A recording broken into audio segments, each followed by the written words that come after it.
Bismillahirrahmanirrahim. Assalamu alaikum. This is me Tahreem Salim Kasiri. How are you students? I hope you are all fine. Today is your SST class Smart Social Studies class 5. Okay तो आज की class में हम new chapter start करेंगे। तो index से move करते हैं। तो पहले जो चैप्टर पर निशान लगाए थे तो थोड़े से वो मिसअंडरस्टैंडिंग हो गई थी, तो इसलिए आपको कट कर रही हूँ। तो आपका जो ये चैप्टर है मिड टर्म का सेकंड चैप्टर है ये, ठीक है, कल्चर।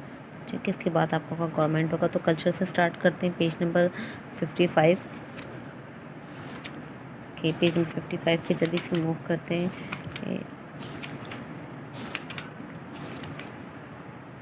ओके तो अगर आप लोग के पास सिलेबस आ चुका है आपकी क्लास 5 का एसएसटी का, तो आप लोग काइंडली इसमें भी आप लोग करेक्शन कर लें, क्योंकि जो दो चैप्टर्स मिस्टेक्स हो गई हैं इसकी, तो आप लोग काइंडली इसमें भी ये कर दें कि इन दोनों को कट करके यहाँ पे कल्चर और गवर्नमेंट यहाँ से देख के अपने अपने सिलेबस में राइट कर लीजिए। ठीक है, आपका जो सिलेबस क्लास 5 एसएसटी का है, काइंडली आप इसे कर लीजिए। ओके तो आज हम स्टार्ट करते हैं न्यू चैप्टर की रीडिंग, पेज नंबर 55 पे।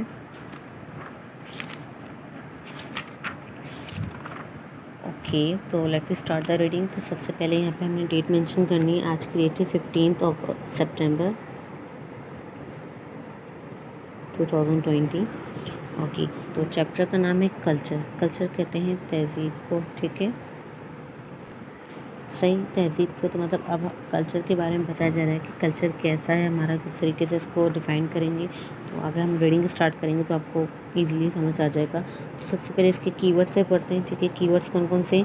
इमिग्रेंट। इमिग्रेंट क्या होता है? A person who come to live permanently in a foreign country. ठीक है, ऐसा शख्स जो क्या होता है, आपकी कंट्री दूसरी कंट्री से वो आया होता है और आप फॉरेन कंट्री पे वो परमानेंटली रहना शुरू कर देते हैं। ठीक है, तो उसे हम क्या कहेंगे?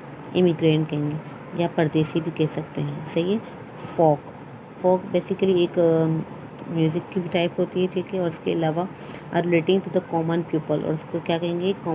कॉमन पीपल, लोगों को भी, आम लोगों को भी कहा जा सकता है फोक। इसके अलावा रैप, ये भी एक म्यूज़िक की टाइप है। A type of popular music in which word are recited rapidly. तो रैप आपका जो होता है, जिस तरीके से आपने देखा होगा अक्सर म्यूज़िक शो होते हैं, तो उसमें रैप को बैक टू बैक फ़ौरन बोला जा रहा होता है। ठीक है, ख़ास तौर पे आप लोग ने सुनेंगे हनी सिंह का रैप वगैरह। ठीक है, ओके इसकी बात है क्यूजिन। क्यूजिन कहते हैं अ स्टाइल और method of cooking of a particular place और कंट्री। क्यूजिन मतलब किचन एक्सपर्ट कह सकते हैं। ठीक है, जिस तरीके से वो अपने खाने को उनका जो खाने का तरीक़ेकार होता है, सलीका होता है। ठीक है, स्टाइल और मेथड वो क्या होता है? एक पर्टिकुलर प्लेस, एक ख़ास जगह के लिए होता है, या फिर उनकी एक ख़ास मुल्क के लिए। ठीक है, तो क्यूजिन किसे कहेंगे? एक शेफ़ को भी कह सकते हैं, क्योंकि उनका तरीक़ेकार डिफरेंट होते हैं। Okay let me start the reading. Culture is defined by everything ranging from language, religion, cuisine, social habit, music, and art. Many countries are largely populated by immigrants, and the culture is influenced by many groups of people.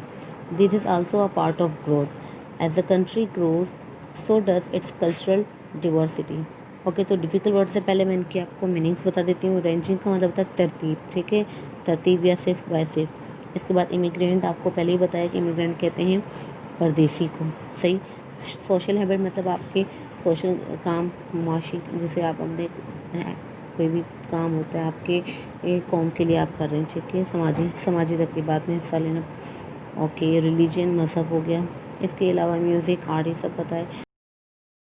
मतलब कि आबादी। ठीक है, culture influence मतलब असर होना। ठीक है, इस पर डिवर्सिटी मतलब फ़र्क। डिवर्सिटी का मतलब होता है फ़र्क। तो अच्छा, तो इस पैराग्राफ में ये बताया जाए कि आप कल्चर को इस तरीके से बयान कर सकते हैं कि आपका जो कल्चर है, चाहे वो लैंग्वेज में हो, मज़हब में हो, फ्यूज़न में, किसी कोई खाने के तरीक़ेकार से हो। ठीक है, इसके अलावा कोई आर्ट हो, म्यूजिशियन हो। ठीक है, इस तरीके को अपने कल्चर को डिफ़ाइन कर सकते हैं। इसके अलावा कुछ कंट्रीज़ में ऐसा होता है कि जो लोग होते हैं वो दूसरी कंट्री से शिफ्ट होके अपनी कंट्री से कहीं और शिफ्ट हो जाते हैं। ठीक है, तो वहाँ की कल्चर को, वहाँ का जो कल्चर होता है इनके इन्फ्लुएंस्ड हो जाता है, इनके मुतासिर होता है कुछ लोगों, मैनी ऑफ द ग्रुप उनके। तो ये आपकी नशोनुमा का हिस्सा होता है। इसी तरीके से आपकी जो वो मुल्क की जो भी नशोनुमा होती है उसके भी एक पार्ट ऑफ लाइफ है। Okay the history of Pakistani culture can be traced back to the Indus valley civilisation. The land has been invaded by Greek, Persian, Chernalatian, Central Asian tribes, and many more. People from other areas have settled here over a period of time. Local people visited other places and brought with them the practice of the culture. As a result, our culture kept on evolving. Many customs practiced by our forefathers have been discarded because of the social and religious awareness in the people. यहाँ पे इसकी मैं आपको difficult words की पहले meanings बता देती हूँ। इन्वेड का मतलब होता है, इन्वेडेड मतलब तजावुज़ करना, ठीक है। डिस्कार्डेड मतलब तुर्क कर देना या छोड़ देना, ठीक है। इसके बाद है अवेयरनेस, मतलब किसी चीज़ के बारे में आपको नॉलेज होना। यहाँ पे ट्राइब्स कहते हैं ग्रुप या फिर किसी भी तबके को। और इसके अलावा यहाँ पे और डिफ़िकल्ट वर्ड्स नहीं है, तो जो जो डिफ़िकल्ट वर्ड्स है इसके मैंने आपको मीनिंग्स बता दिए, ठीक है। तो अब मैं यहाँ पे इसकी थोड़ी ट्रांसलेशन बता रही हूँ कि ये जो आपका पाकिस्तान की अगर आप हिस्ट्री देखे जाएँ, तारीखी देखे जाएँ, तो आप इंडस वैली को ट्रेस बैक कर सकते हैं, ठीक है। और इसके अलावा ये किसका तजावुज़ है कि आपके जो ग्रीक, पर्शियन और सेंट्रल एशियन ट्राइब्स, इनके जो तबके हैं उनके मुताबिक है, ठीक है। इसके अलावा इस पैराग्राफ में ये चीज़ भी बताई जा रही है कि अगर आपने अपनी फोर फादर्स यहाँ पे वर्ड दिया हुआ, इसका मतलब होता है आपके अबाव अजदाद, ठीक है। इवॉल्विंग मतलब ज़ाहिर करना, ठीक है। तमाम चीज़ें इसके इस पैराग्राफ में। इसके बाद है लिटरेचर कहा जाता है इल्म अदब को या अदबियात को। Pakistani literature originated from when Pakistan gained its independence and as a sovereign state in 1947. The common and shared tradition of Urdu literature and the English literature of India was inherited by us.